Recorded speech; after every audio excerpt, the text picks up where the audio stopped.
একদিন বাসায় বসে বসে ফেসবুকিং করছিলাম, ঠিক সেই সময় মা এসে বলল, বাবা এক বালতি কাপড় ধুয়েছি, একটু কষ্ট করে ছাদে নিয়ে দিবি। আমি তখন বিরক্তির সাথে মাকে বললাম, দেখছো না কাজ করছি, আমি পারবো না, যাও এখান থেকে। মা তখন বলল, কই কাজ করতেছিস, তুই তো মোবাইল চাপাচাপি করতেছিস। তখন আমি আরো বিরক্তি হয়ে বললাম, যাও নিজের কাজ নিজে করে নাও, একটু শান্তি মতো বসে থাকতে দেখতে পারো না, একটু বসে থাকলে কাজের কথা বলো। তারপর মা সেখান থেকে চলে গেল, আমিও দরজা বন্ধ করে ফেসবুকিং করতে লাগলাম, কারণ দরজা খোলা লাগলে একটু পর পরই আসবে আর ঘ্যানর ঘ্যানর করবে, এটা ওটা করতে বলবে। সেদিনই সন্ধ্যাবেলায় ছাদে গিয়ে একটু বসেছি, এদিক সেদিক চোখ বোলাচ্ছি, ঠিক সেই সময় মায়ের কল দিয়ে বলছে, বাবা কই রে তুই। আমি তখন বললাম, এখানে আসলেও আবার কল দিতে হয়, আমি না তোমাকে বলে আসলাম ছাদে আসছি, ছাদে আসলেও তোমাকে কল দিয়ে জ্বালাতে হবে আমাকে, তাই না? মা তখন নরম সুরে বলল, আমার একা একা ভালো লাগছে না, তুই একটু বাসায় আয়, আয় তোর সাথে একটু গল্প করি। তখন আমি বিরক্তির সাথে বললাম, আচ্ছা যেতে পারি, তবে যাওয়ার পর কিন্তু কোনো কাজ দেওয়া যাবে না, মনে থাকে যেন। তখন মা মুচকি এসে বলল, আচ্ছা কোনো কাজ দিব না, আয় তুই। তারপর আমি বাসায় চলে আসলাম। মা আসার পরে সেই বিরক্তিকর গল্প, যেই গল্পগুলো আমার শুনতে ভালো লাগে না, বারবার শুধু সেই গল্পগুলো আমার সাথেই বলতে হয় তার। আমি তখন ফেসবুকিং শুরু করলাম, কারণ মায়ের ওই পুরনো গল্প শোনার মতো এত সময় নেই আমার। তারপর মা যখন বুঝতে পারলো যে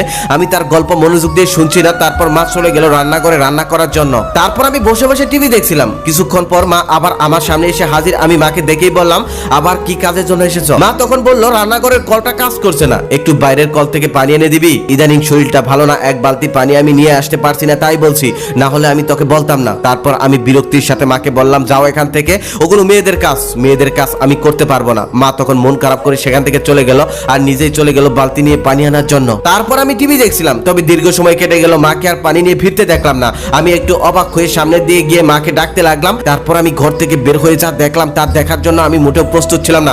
দেখলাম আমার মা টিউবওয়েল পাড়ে পড়ে আছে, রক্তে 4-5টা ভিজে গেছে। এটা দেখার পর আমি কি করব বুঝে উঠতে পারছিলাম না। আমি হতবাক হয়ে গিয়েছিলাম, দৌড়ে মায়ের কাছে গেলাম, মাকে ডাকতে লাগলাম, তবে মা কোনো সারা শব্দই করছে না, কোনো কথা বলছে না, মাথায় কিছুই কাজ করছিল না। শুধু মাকে কোলে করে নিয়ে দৌড়ে রাস্তায় চলে গেলাম। সেখানে যাওয়ার পর একটা সিএনজি আসলো আর সেটাতে তুলে হসপিটালের দিকে রওনা দিলাম। যে হসপিটালে নিয়ে গেলাম, ওই হসপিটালে বাবার পরিচিত এক ডক্টর ছিল। সেখানে নিয়ে যাওয়ার পরেই ভর্তি করে নিল আর ওটিতে নিয়ে গেল। তখন নিজের উপর খুব রাগ হচ্ছিল, পৃথিবীর সবথেকে বড় অপরাধী নিজেকে লাগছিল, কারণ এক বালতি পানি নিয়ে দিলে কি এমন ক্ষতি হতো?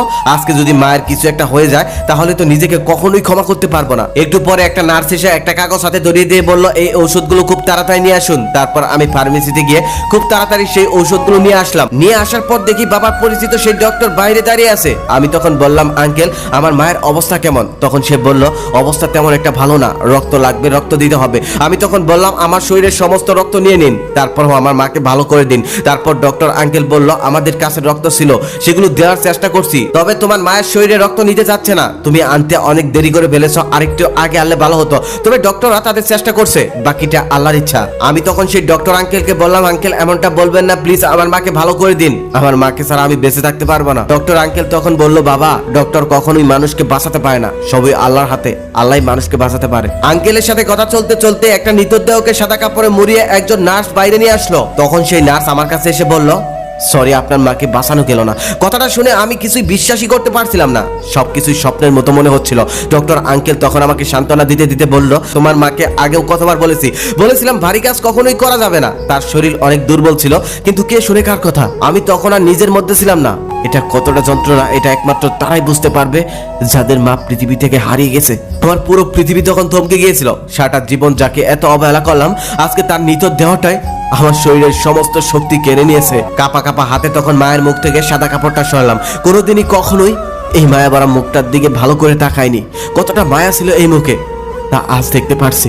আমি তখন চিৎকার করে আম্মু আম্মু বলে ডাকতে লাগলাম আর বলতে লাগলাম, আম্মু আমি আর জীবনে কখনোই তোমার অবাধ্য হব না, সমস্ত কাজ করে দিব, কখনোই তোমার কথার বাইরে যাব না, তোমার গল্প শুনবো, শুধু একবার তুমি চোখটা খোলো, একবার তুমি আমাকে বাবা বলে ডাকো। তুমি না বলেছিলে আমি নিষ্ঠুর, আমার নাকি কোনো মায়া নেই, আমার চোখে নাকি কোনো পানি নেই, এই দেখো আজ তোমার জন্য আমার চোখে কত পানি। আম্মু একবার ওঠো।